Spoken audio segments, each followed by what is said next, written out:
Personne à Valvert n'attendait de miracle ce printemps-là.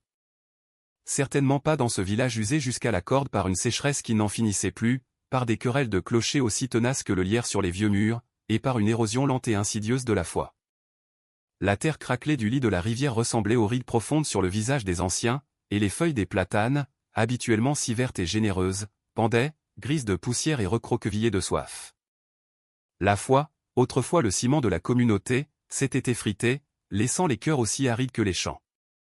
Les gens se méfiaient, leurs regards se baissaient, et le silence dans l'église Saint-Martin le dimanche matin était plus lourd que n'importe quelle prière. Mais tout a changé le matin où un gendarme à la retraite, un homme du nom de Jean Dubois, a déterré quelque chose dans son jardin qui n'aurait jamais dû se trouver sous terre. Au début, il a cru qu'il s'agissait simplement d'un ornement de jardin cassé, un de ces anges en plâtre que sa femme aimait tant.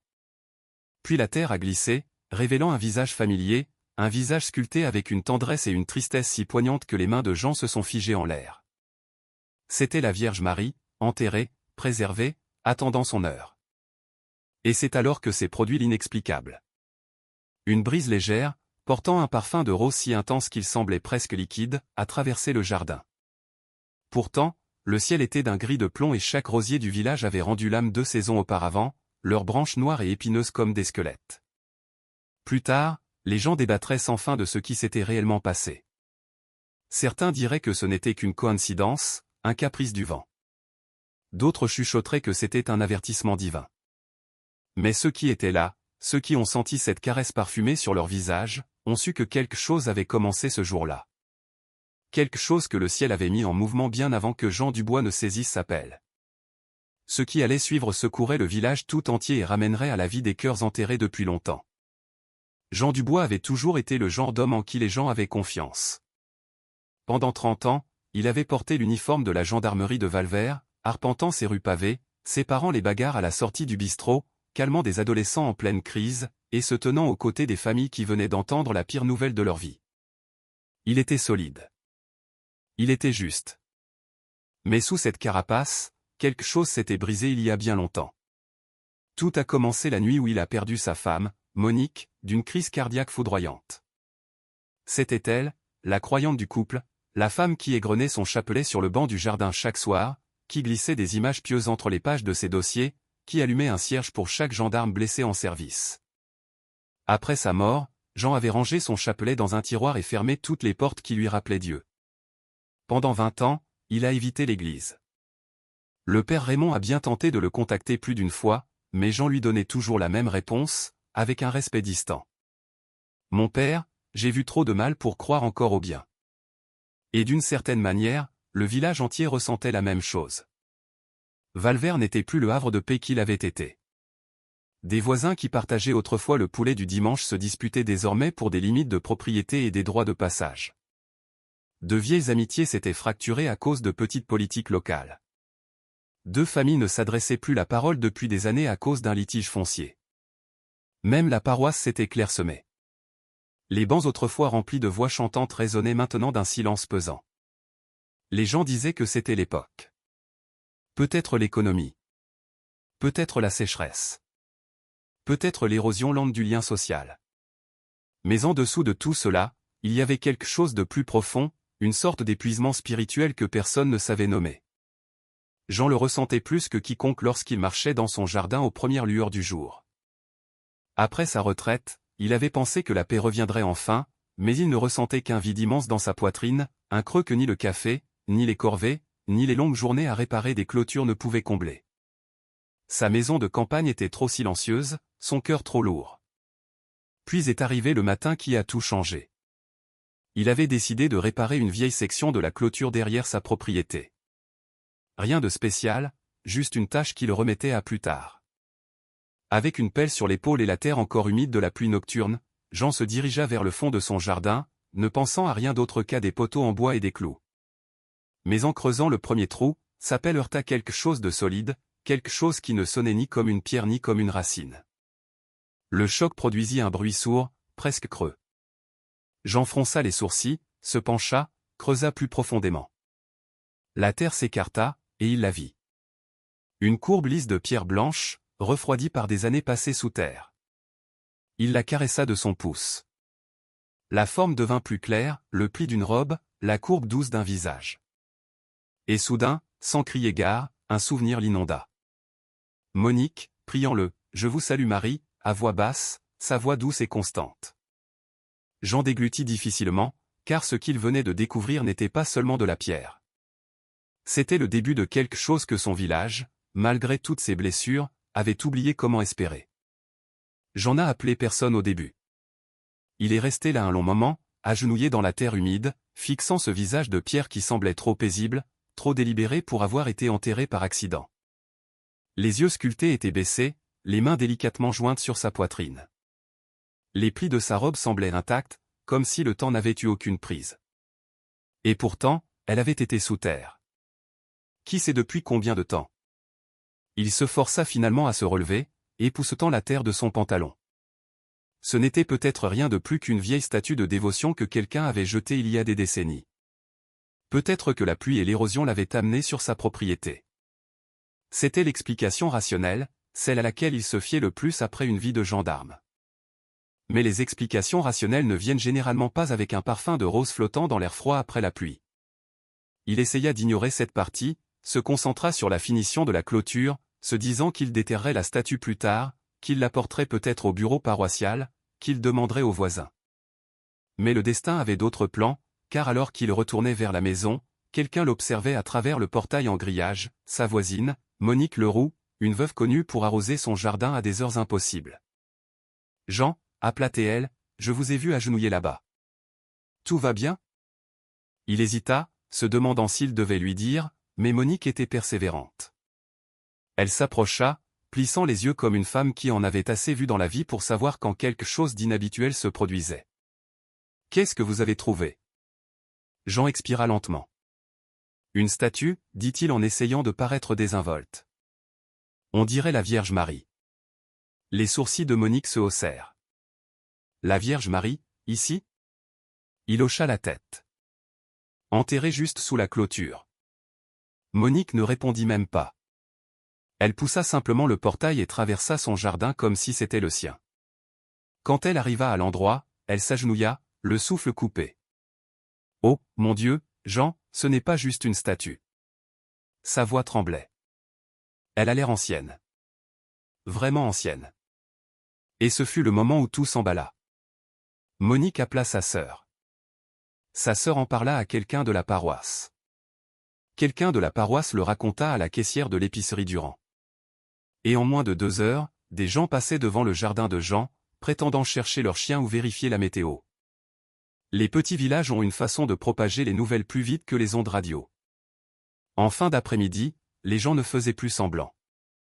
Ils s'alignaient le long de sa clôture, chuchotant, montrant du doigt, tendant le cou. Certains avaient sorti leur téléphone, d'autres avaient amené leurs enfants. Quelques-uns avaient apporté des chapelets qu'ils n'avaient pas utilisés depuis des années. Jean se tenait sur sa terrasse, dépassé. Il n'avait jamais été un homme qui aimait être le centre de l'attention, surtout pas pour quelque chose qu'il ne comprenait pas. « Monsieur Dubois », cria un adolescent. « C'est vrai que vous avez trouvé la Sainte Vierge ?» Jean se frotta le front. « J'ai trouvé une statue. C'est tout ce que je sais. » Mais la foule n'entendit pas l'incertitude. Elle entendit la possibilité. Et dans un village affamé d'espoir, la possibilité suffit à déclencher un incendie. Ce soir-là, longtemps après que le dernier voisin fût enfin rentré chez lui, Jean ressortit. Le ciel était calme. La terre autour de la statue était encore humide, et pendant un instant, juste un instant, il jura avoir vu une douce lueur souligner la silhouette enterrée, comme si la lumière du jour déclinante refusait de la laisser tomber dans l'ombre. Ce n'était pas une preuve. Ce n'était pas logique. Mais cela fit battre son cœur d'une manière qu'il n'avait pas connue depuis des décennies. Quelque chose se déroulait à Valvert, et cela ne faisait que commencer. Le lendemain matin, Valvert n'était plus le même village dans lequel Jean s'était endormi. Les rues calmes, habituellement vides jusqu'après le petit déjeuner, bourdonnaient de conversations qui tournaient tout autour d'une seule chose, la statue. Au bistrot de la Grand-Rue, 2 vieux agriculteurs se disputaient pour savoir si la Vierge Marie était apparue comme un signe ou comme un avertissement. À la poste du village, un groupe d'institutrices à la retraite chuchotait comme des écolières surprises en train de commérer. Même la cantine du lycée éclatait de théories, certaines respectueuses, d'autres ridicules. Peut-être que ça veut dire que la sécheresse va enfin se terminer, dit un adolescent. Non, peut-être que ça veut dire la fin des temps, répondit un autre de manière dramatique. Mais quel que soit l'angle, ils parlaient tous du même endroit, le jardin de Jean Dubois. Pendant ce temps, Jean essayait de faire profil bas.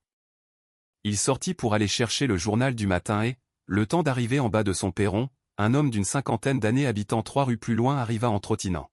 « Monsieur Dubois » appela-t-il.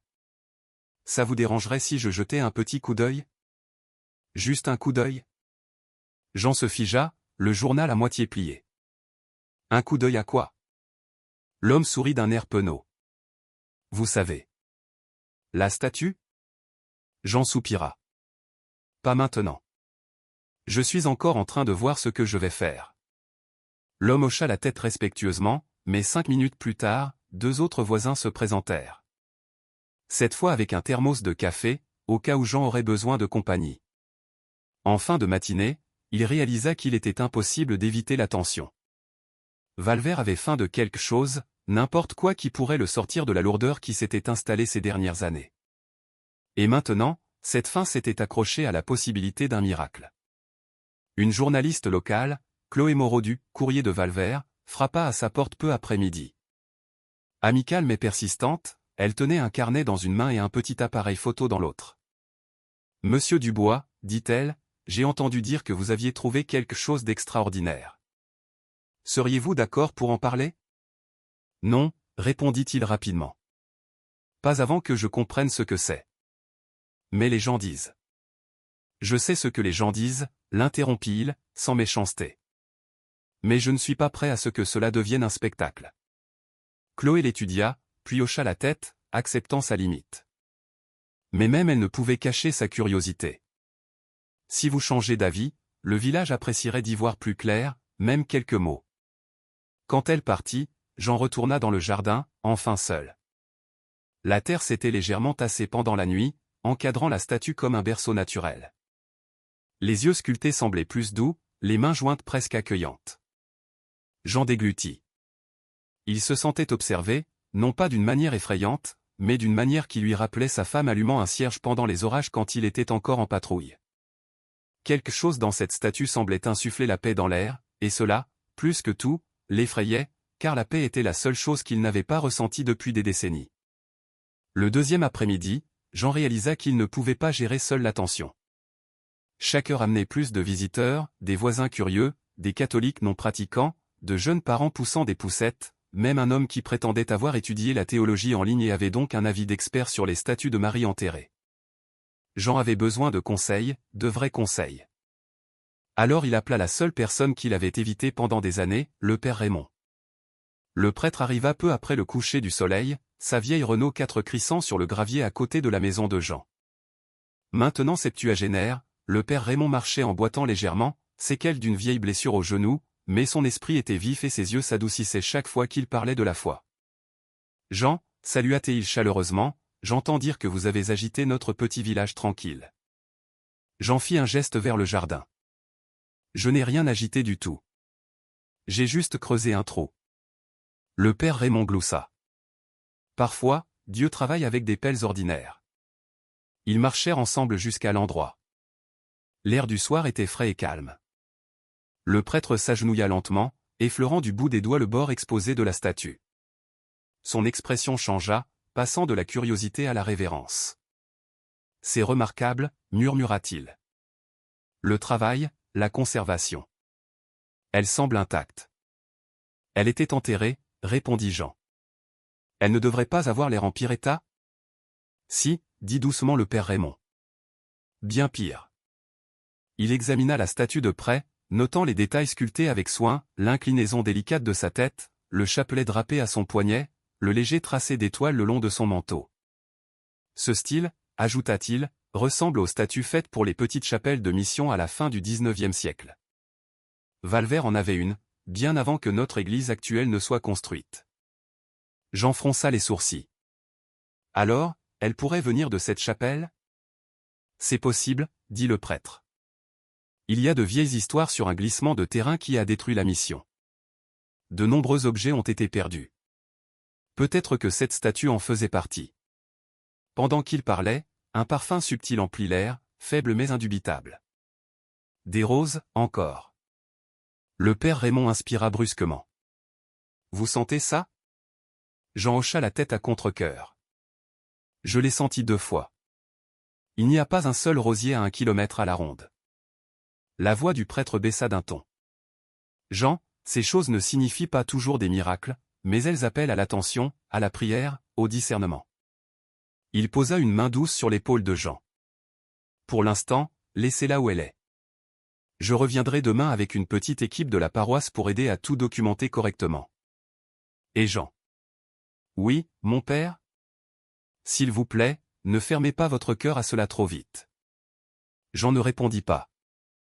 Il ne pouvait pas répondre. Il regarda simplement le prêtre partir, son esprit se débattant entre la partie de lui-même façonnée par la logique et celle façonnée il y a longtemps par les prières de sa femme. Derrière lui, la statue reposait paisiblement, intacte, indifférente au doute, attendant tranquillement ce qui allait se passer ensuite. Le père Raymond revint tôt le lendemain matin avec 2 bénévoles de la paroisse, Geneviève Martin, une infirmière scolaire à la retraite à la voix douce, et son petit-fils Léo, un garçon silencieux de 14 ans qui parlait rarement à moins qu'on ne lui adresse la parole. Ils avaient apporté des gants, des brosses, un petit appareil photo et un carnet pour la documentation. Jean les observa depuis sa terrasse s'approcher de la statue avec la même solennité que les gens utilisent pour entrer dans une chapelle. Il n'y avait pas encore de foule. Le village se réveillait encore. Les oiseaux chantaient dans les chênes. Un mince brouillard flottait sur l'herbe. Alors que Geneviève s'agenouillait pour examiner le bord inférieur de la statue, une toux rauque et soudaine retentit derrière elle. Léo se tenait debout, serrant son inhalateur, sa respiration courte et saccadée.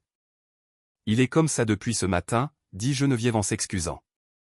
Son asthme s'aggrave quand le brouillard s'installe. Jean s'approcha. Vous avez besoin de le ramener à la maison. Nous devrons peut-être, soupira-t-elle. Il ne peut pas rester dehors longtemps comme ça. Mais Léo, têtu comme seuls les adolescents peuvent l'être, secoua la tête. Mamie, ça va. Je veux rester. Geneviève hésita. Juste quelques minutes, alors. Ils retournèrent à leur travail. Pendant un instant, tout fut calme, juste le son des brosses dégageant la terre. Puis Léo se raidit soudainement, laissant tomber son inhalateur dans l'herbe. Léo? Haleta Geneviève. Ça va? Il ne répondit pas, car sa respiration s'était arrêtée. Pas de manière dangereuse, de manière normale. Le sifflement avait disparu. La constriction dans sa poitrine s'était évanouie. Il inspira de nouveau, doucement, pleinement, comme quelqu'un qui n'avait jamais eu besoin de médicaments de sa vie. Les mains de Geneviève tremblaient. Léo, tu respires. Il toucha sa poitrine, les yeux écarquillés. Ça ne fait pas mal, mamie. Ça ne fait plus mal du tout. La mâchoire de Jean se contracta. Ce n'était pas possible. L'asthme ne disparaissait pas en un instant. Les médecins avaient dit à Geneviève que ce serait une maladie à vie. Le père Raymond observait en silence, les yeux brillants. Jean, murmura-t-il, ce n'est pas quelque chose que nous pouvons ignorer. Geneviève se mit à pleurer, prenant le visage de Léo entre ses mains. Dieu soit loué. Dieu soit loué. Le garçon se tenait droit et calme, prenant de profondes respirations comme s'il redécouvrait ses propres poumons. Puis il regarda la statue, toujours à moitié enterrée, toujours sereine, et murmura, elle me regardait. Jean déglutit difficilement. Un frisson lui parcourut l'échine. Il voulait le nier, l'attribuer à une coïncidence, à l'adrénaline, à une mauvaise interprétation, à n'importe quoi qui correspondait au monde qu'il comprenait. Mais il ne pouvait nier ce qu'il venait de voir de ses propres yeux. Le parfum de rose flotta de nouveau dans le jardin, plus fort cette fois. Et avec lui vint la prise de conscience troublante que quoi qu'il se passe, ce n'était que le début. Le reste de la matinée, Jean se déplaça dans sa maison comme un homme pris entre 2 mondes.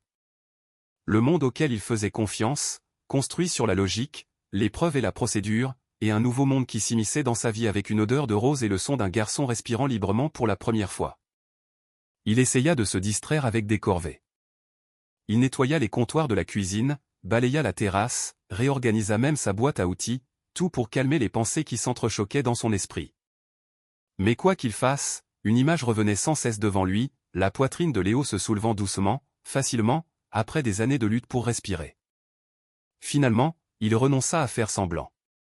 Il sortit à nouveau. Le jardin semblait différent maintenant.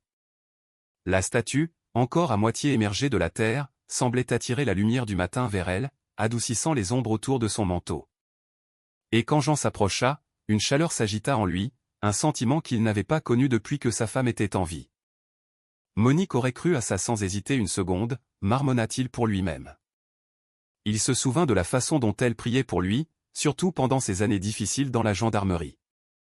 Elle posait son chapelet sur sa table de chevet avant qu'il ne parte pour un service de nuit, en murmurant « Sainte Vierge, veillez sur lui ». Jean avait toujours considéré cela comme un réconfort sentimental. Mais maintenant, il n'en était plus si sûr. Il s'agenouilla à côté de la statue, posant légèrement une main sur la pierre exposée. La surface fraîche le surprit. Il s'attendait à de la chaleur après des heures de soleil, mais elle était aussi froide qu'une pierre de rivière, calme, stable, insensible à la chaleur. Une quiétude s'installa en lui, celle qui adoucit la constriction dans sa poitrine. « Que essayez-vous de me montrer » murmura-t-il. Il ne s'attendait pas à une réponse, mais il sentit quelque chose, une poussée intérieure, douce mais indubitable, comme quelqu'un l'exhortant à lâcher un deuil qu'il portait depuis bien trop longtemps. Un petit bruit rompit le silence. C'était le portail. Monique Leroux se glissa à l'intérieur, tenant une assiette couverte de papier d'aluminium. « Je me suis dit que vous n'aviez peut-être pas mangé, dit-elle. Vous avez l'air d'avoir eu une sacrée journée. » Jean esquissa un petit sourire. « On peut dire ça. » Le regard de Monique dériva vers la statue. « Je n'arrêtais pas de penser à elle, » dit-elle doucement. « Jean, les gens du village commencent à se demander si tout cela ne vous est pas destiné. »« À moi » ricana-t-il. « Pourquoi moi » Monique haussa doucement les épaules. « Parce que parfois, Dieu choisit la personne la plus blessée pour porter le premier signe. » Les mots le touchèrent plus profondément qu'elle ne l'imaginait. Jean ne répondit pas. Il regarda simplement la statue à nouveau, son visage paisible, sa posture stable, et quelque chose en lui céda un tout petit peu. Pour la première fois depuis des années, il ne fuyait pas la foi. Il faisait un pas vers elle. Le lendemain, Valvert se réveilla avec une nouvelle vague de chuchotements. La rumeur s'était répandue que le père Raymond pensait que la statue pouvait avoir appartenu à une ancienne chapelle de mission, une dont la plupart des gens n'avaient entendu parler qu'en passant, comme une histoire d'enfance oubliée. Mais pour une habitante, ce n'était pas du tout oublié. Son nom était Alice Mercier, la doyenne de la paroisse, 93 ans, l'esprit aussi vif que jamais, et la gardienne officieuse de l'histoire de Valvert. Quand elle entendit la rumeur, elle insista pour que son petit-fils la conduise directement chez Jean. Jean ouvrit la porte et trouva la petite femme debout, une canne dans une main et un album en cuir pressé contre sa poitrine. Ses yeux, encore brillants malgré son âge, l'étudièrent avec un mélange d'urgence et de tendresse. « Monsieur Dubois, dit-elle, j'entends dire que la Sainte Vierge est rentrée à la maison. » Jean cligna des yeux. « Madame, je ne sais pas pour ça, mais le père Raymond a dit que vous pourriez vous souvenir de quelque chose. »« Je me souviens de tout, » répondit-elle en tapant sa canne avec détermination. « Maintenant, conduisez-moi à elle. » Ils l'escortèrent jusqu'au jardin, se déplaçant lentement, chaque pas mesuré. Quand elle atteignit la statue, Alice s'abaissa avec une force surprenante, s'agrippant au bras de Jean pour se soutenir. Puis elle toucha la pierre d'une main tremblante. « Oh, mon Dieu » murmura-t-elle. « C'est vraiment elle. » Geneviève et Léo, qui étaient revenus pour aider, observaient attentivement Alice ouvrir son album.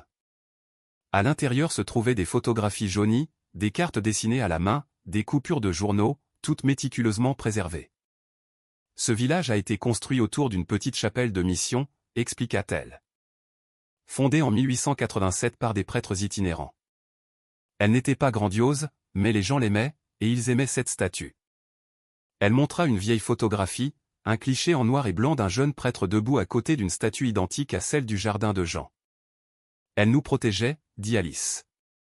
Les agriculteurs la priaient pendant les sécheresses. Les familles la priaient pendant les maladies. Quand la grippe espagnole est passée en 1918, beaucoup ont cru qu'elle avait sauvé la moitié du village. Jean se pencha plus près.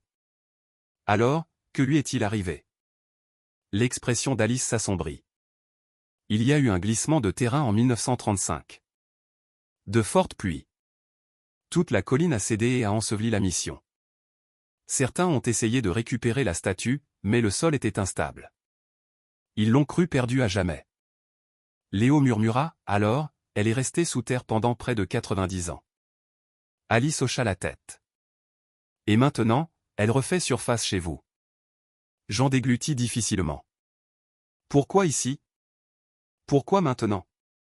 Alice referma doucement l'album, sa voix s'adoucissant.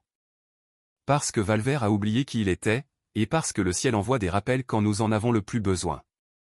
Pendant qu'elle parlait, une brise chaude traversa le jardin, douce, sucrée, au parfum indubitable de rose. Même Alice le remarqua, ses yeux se remplissant de larmes. Elle nous rappelle à elle, murmura la vieille femme. Elle nous rappelle tous à elle. Dans les jours qui suivirent, la statue resta à moitié enfouie dans la terre. Pourtant, l'air autour d'elle semblait de plus en plus vivant, chargé d'une présence que personne ne pouvait tout à fait expliquer. Et à mesure que de plus en plus de gens visitaient le jardin de Jean, quelque chose de remarquable commença à se produire. Cela commença subtilement, par de petits changements, de douces transformations chez des gens qui étaient devenus las, en colère ou divisés. Un matin, un couple de la rue des Tilleuls, connu dans le village pour se disputer si fort que leur querelle était pratiquement des événements publics, entra dans le jardin, la mâchoire serrée et les bras croisés. Ils ne parlèrent à personne. Ils s'approchèrent simplement de la statue avec une lourdeur qui semblait vieille de plusieurs décennies. 5 minutes plus tard, ils repartirent en se tenant la main. Geneviève, qui avait été témoin de la scène, ne put que murmurer « Je ne les ai jamais vus se tenir aussi près l'un de l'autre sans crier ». Puis il y eut l'histoire de Stéphane Fournier, un agriculteur dont la ferme était au bord de la faillite. Il s'arrêta sur un coup de tête, s'agenouillant maladroitement dans la terre, ne sachant pas comment prier après tant d'années loin de l'église. Le soir même, il reçut un appel d'un vieil ami lui proposant un partenariat qui sauverait sa ferme. Stéphane dit à tout le monde que c'était juste un heureux hasard, mais les larmes dans ses yeux trahissaient quelque chose de plus profond. Pendant ce temps, les foules grandissaient. Des gens qui n'avaient pas prié depuis leur enfance se surprenaient à murmurer des « Je vous salue Marie ». Des adolescents qui levaient normalement les yeux au ciel devant tout ce qui était religieux s'attardaient tranquillement dans le jardin. Même les sceptiques, les agnostiques locaux, quelques vieux durs à cuire, admettaient qu'une paix flottait dans l'air. Mais tout le monde n'accueillit pas le changement avec bienveillance. Quelques habitants grommelaient que tout cela n'était que superstition, que les gens exagéraient, que de petites coïncidences étaient prises pour des miracles. Un homme insista même sur le fait que la statue était un piège à touristes en devenir. Jean essaya d'ignorer la négativité, mais le scepticisme ne lui était pas étranger. Il avait vécu dans cet état d'esprit pendant des années. Ses doutes faisaient écho aux mêmes arguments qu'il opposait à sa femme chaque fois qu'elle essayait de le ramener à la foi. Pourtant, quelque chose l'attirait vers la statue chaque fois qu'il essayait de résister. Et puis le signe le plus inattendu se produisit. Une femme nommée Sandrine Leclerc, qui était brouillée avec sa sœur depuis près de 15 ans, vint prier devant la statue. Personne ne connaissait toute l'histoire de leur conflit, seulement qu'il était douloureux et profond. Mais alors que Sandrine s'agenouillait, des larmes coulant sur ses joues, son téléphone vibra. C'était sa sœur. Un message. 2 mots. Je suis désolé. Sandrine s'effondra en sanglots, serrant son chapelet. Quand Jean fut témoin de sa réaction, quelque chose en lui bascula, se tendant et se relâchant tout à la fois. Une étrange douleur se forma dans sa poitrine. Quelque chose comme de la gratitude. Quelque chose comme un désir ardent. Ce n'était pas des coïncidences. Ce n'était pas aléatoire. Un schéma se dessinait. Doux, constant, indéniable. Valvert était en train de changer. Et quelle que soit la force qui était derrière tout ça, elle n'avait pas encore fini. C'est arrivé un dimanche après-midi, une journée qui avait commencé tranquillement avec de douces brises flottant sur Valvert et la lumière du soleil scintillant à travers les feuilles de chêne au-dessus du jardin de Jean. Le père Raymond avait suggéré un simple rassemblement, rien d'officiel, rien de public. Juste quelques prières, avait-il dit, pour obtenir des conseils, pour y voir plus clair. Mais les nouvelles voyagent vite dans un petit village. À 3 heures, près de 60 personnes remplissaient le jardin. Certains se tenaient le long de la clôture, d'autres étaient agenouillés dans l'herbe. Des parents tenaient leurs enfants sur leurs hanches. Des paroissiens âgés s'appuyaient sur des cannes, et tous les yeux étaient fixés sur la statue à moitié enterrée qui avait déclenché l'avalanche de changements. Jean resta en retrait, les mains dans les poches, ne sachant même pas ce qu'il ressentait à être là. La prière lui semblait encore étrangère, comme une langue qu'il avait connue mais qu'il n'avait pas parlé depuis des décennies. Il regarda le père Raymond commencer le chapelet, sa voix stable, chaude, familière. « Je vous salue Marie, pleine de grâce. » La foule répondit doucement, certains avec une dévotion polie, d'autres avec des lèvres hésitantes, certains simplement en écoutant. Alors que la troisième dizaine commençait, le vent changea, doux au début, presque timide. Une brise murmurante encercla le jardin, effleurant le sommet de l'herbe comme des doigts invisibles. Quelques personnes levèrent les yeux. L'air semblait étrangement parfumé, doux, chaud, délicat. Puis quelqu'un haleta. Un petit pétale descendit d'en haut. Rose pâle, touché par la lumière du soleil. Il atterrit sur l'épaule d'une petite fille. Elle le ramassa, confuse. « Maman, c'est une rose ?» Sa mère la regarda, stupéfaite. Il n'y a pas de rose à cette période de l'année. Puis un autre pétale flotta, et un autre, et encore un autre. Rose tendre, blanc doux, rouge pâle, tombant comme des flocons de neige faits de lumière. La brise les transportait en l'encercle, tourbillonnant doucement vers la statue. Les enfants tendaient les mains, émerveillés. Les adultes levaient le visage, la bouche entr'ouverte d'incrédulité. Jean s'avança inconsciemment. Un pétale de rose atterrit sur son avant-bras, chaud, incroyablement parfumé, frais comme s'il venait d'être cueilli quelques secondes plus tôt. Mais il n'y avait pas de rosier, pas de jardin à proximité, pas d'arrangement floraux nulle part. Un vieil homme murmura, « Sainte Vierge ». Une femme se mit à pleurer. Quelqu'un tomba à genoux.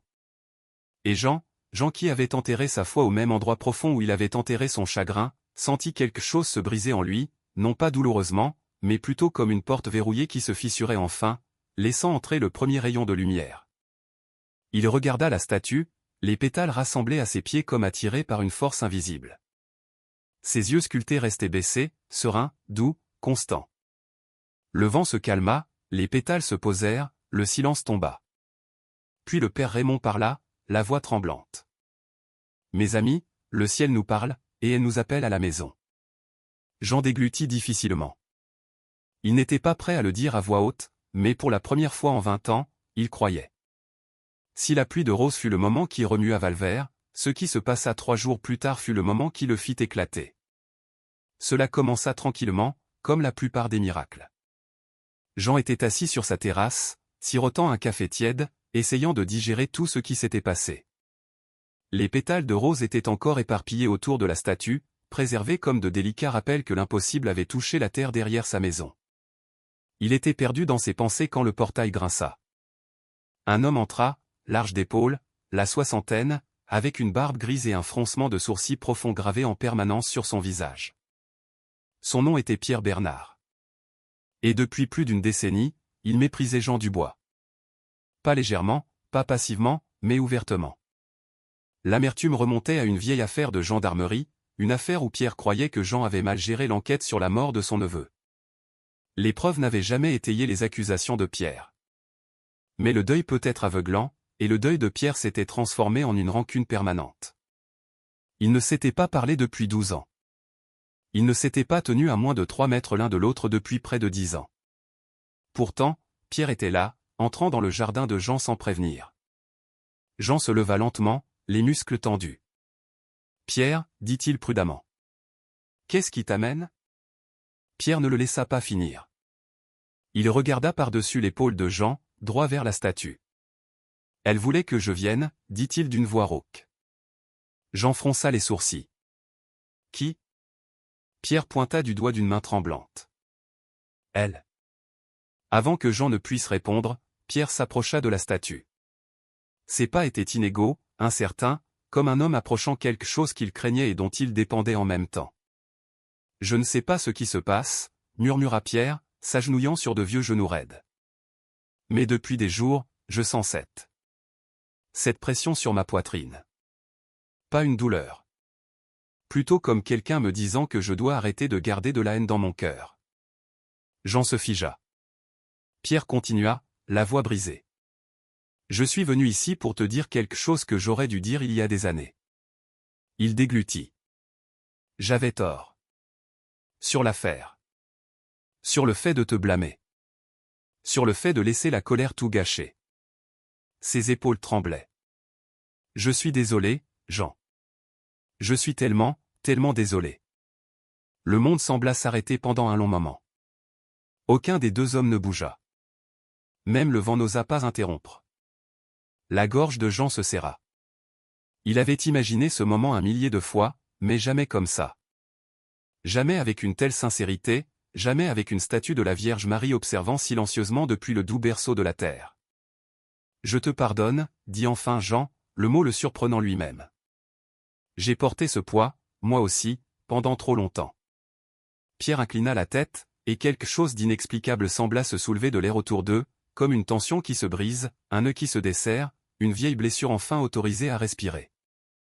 Alors que les deux hommes se tenaient côte à côte, une soudaine brise chaude balaya le jardin, dispersant les vieux pétales de rose dans un tourbillon autour de leurs pieds. C'était comme une bénédiction, une confirmation, un doux murmure que le ciel attendait ce moment. Et Jean le sentit au plus profond de son âme. Le pardon était le vrai miracle.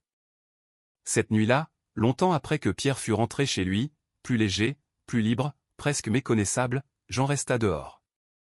La lumière de la terrasse jetait une lueur chaude sur le jardin, mais il la remarqua à peine. Ses yeux restaient fixés sur la statue, toujours partiellement bercée dans la terre comme un trésor que Dieu avait décidé de rendre au moment exact où il était nécessaire. Il se sentait agité, pas anxieux, juste troublé d'une manière qu'il n'avait pas ressentie depuis le décès de Monique. Il marcha lentement vers la statue, chaque pas semblant plus lourd que le précédent, comme si le sol lui-même l'exhortait à avancer. Quand il l'atteignit, le silence s'approfondit, non pas vide, mais sacré, comme le calme qui remplit une chapelle avant le début de la messe. Il s'accroupit, balayant quelques pétales de rose qui s'accrochaient encore à la terre. « Vous avez changé tout mon village, » murmura-t-il. « Le moins que vous puissiez faire est de me dire ce que vous attendez de moi. » Il essaya de rire de lui-même, mais sa voix tremblait trop. Il s'assit sur l'herbe, fixant la douce inclinaison de son visage de pierre. Les souvenirs de Monique l'inondèrent. Ses prières, sa foi, sa conviction inébranlable que la Vierge Marie veillait sur leur foyer. Il se souvint comment elle s'agenouillait au pied de leur lit chaque soir, murmurant des intentions pour lui, pour les gendarmes de service, pour les familles en deuil dans leur communauté. Il se souvint de ces derniers mots, « Promets-moi que tu ne fermeras pas ton cœur pour toujours. » Il avait rompu cette promesse. La prise de conscience le frappa si fort que son souffle se coupa. Il n'était pas en colère contre Dieu. Il avait peur d'avoir à nouveau besoin de lui. Ses mains se mirent à trembler. Il les joignit sans réfléchir. Un vieil instinct, un qu'il n'avait pas suivi depuis 20 ans. « J'ai fui, » admit-il doucement. « Fuis loin de vous, fuis la prière, fuis tout ce qui me rappelait sa perte. » Le vent changea, chaud, constant, transportant le plus léger parfum de rose. Jean ferma les yeux. « Je ne sais pas quoi faire, » murmura-t-il. « Mais je suis fatigué de me battre. » Les mots quittèrent ses lèvres, fragiles et incertains, mais ils sonnaient juste. Vrai, honnête. Une chaleur soudaine toucha sa joue. Pas de la chaleur, pas du vent. Quelque chose de plus doux, comme la caresse d'une larme qu'il n'attendait pas. Il ouvrit les yeux. Une seule gouttelette s'accrochait au menton de la statue. Elle captait la lumière de la terrasse, scintillant faiblement, comme de la rosée matinale. Mais l'air de la nuit était sec. Il n'y avait pas eu de pluie, et la pierre autour brillait comme si la larme venait de tomber. Le souffle de Jean se brisa. Pour la première fois depuis des décennies, il tomba à genoux. Non pas parce qu'il l'avait choisi, mais parce que quelque chose en lui s'était enfin rendu. Il joignit les mains et baissa la tête, des larmes coulant librement sur son visage. « Sainte Vierge, » murmura-t-il, la voix brisée, « aidez-moi à retrouver mon chemin. » Et dans le calme de ce jardin, entouré de pétales de rose et de clairs de lune, Jean le sentit. Une paix plus profonde que tout ce qu'il avait connu depuis la perte de Monique. Une paix qui lui disait qu'il n'était pas seul, et qu'il ne l'avait jamais été. Dans les jours qui suivirent la nuit de reddition de Jean, Valvert commença à changer d'une manière que personne ne pouvait nier. Ce qui avait commencé comme de la curiosité était devenu quelque chose de plus profond, un renouveau silencieux, une foi ravivée, un adoucissement des cœurs qui s'étaient refroidis par des années de division. Chaque matin, de petits groupes se rassemblaient dans le jardin de Jean pour prier, non pas parce que quelqu'un l'exigeait, non pas pour le spectacle, mais parce que quelque chose les attirait, quelque chose de doux, de maternel, d'indubitablement sain. De vieilles rancunes se dissipèrent. Des voisins qui ne s'étaient pas parlé depuis des années s'apportaient mutuellement du café. Le couple qui se disputait autrefois en public commença à assister de nouveau à la messe, et les enfants qui s'agitaient normalement pendant les services religieux s'asseyaient tranquillement près de la statue, traçant les plis de sa robe de leurs petits doigts, murmurant leurs intentions avec une innocence sincère. Le père Raymond décida qu'il était temps. Nous devons lui donner un foyer digne de ce nom, annonça-t-il un après-midi. Un endroit où tout le village peut venir sans encombrer le jardin de Jean. Alors, avec soin et révérence, des volontaires soulevèrent doucement la statue de la terre, sa surface toujours incroyablement préservée, et la transportèrent en une petite procession à travers Valvert. Les gens sortaient de leur maison à son passage, certains se joignant à la procession, d'autres s'agenouillant sur leur pelouse, des larmes coulant sur leur visage. Sur le terrain de l'église, ils la placèrent dans un jardin abrité sous le vieux platane. Au moment où elle toucha le piédestal, le parfum de rose flotta de nouveau dans l'air, doux, indubitable, comme la signature du ciel. Le père Raymond bénit la statue et déclara son titre, Notre-Dame de Valvert. Elle est revenue quand nous en avions le plus besoin. Jean se tenait en marge de la foule, les mains dans les poches, regardant les familles s'embrasser et des inconnus prier ensemble comme s'ils se connaissaient depuis toujours. Pour la première fois depuis le décès de Monique, il ne se sentait pas seul. Alors que le soleil plongeait derrière les collines, Monique Leroux s'approcha de lui. « Vous savez, dit-elle doucement, rien de tout cela ne serait arrivé si vous n'aviez pas pris cette pelle. » Jean sourit, un vrai sourire, libéré de tout fardeau. « Je pense que quelqu'un d'autre l'a prise pour moi. » Elle hocha la tête. « Alors, que ferez-vous maintenant ?» Jean regarda vers la statue, son regard serein reflétant la lumière dorée du crépuscule. « Je vais commencer par tenir la promesse que j'ai faite à ma femme, dit-il tranquillement. Et par laisser Dieu revenir. » Et tandis que les cloches de l'église sonnaient à travers Valvert, claires, chaudes et pleines d'espoir, le village sut que son histoire avait changé pour toujours. Si cette histoire a touché votre cœur, nous vous invitons à nous aider à la partager avec d'autres âmes qui pourraient avoir besoin d'un rappel de la proximité du ciel. S'il vous plaît, aimez cette vidéo. Et si vous souhaitez découvrir d'autres histoires de foi, de miracles et de moments de grâce comme celle-ci, abonnez-vous à Lumière de Marie. Votre soutien nous aide à apporter de l'espoir aux personnes qui se sentent perdues, de la guérison à celles qui portent des fardeaux silencieux, et de la lumière là où la foi s'est affaiblie. Et si vous avez déjà vécu un moment où Dieu ou la Sainte Vierge vous ont semblé plus proches que prévu, nous serions honorés que vous le partagiez dans les commentaires ci-dessous. Vous ne savez jamais qui votre histoire pourrait inspirer. Merci d'être ici, et que la Sainte Vierge veille sur vous et votre famille, aujourd'hui et toujours.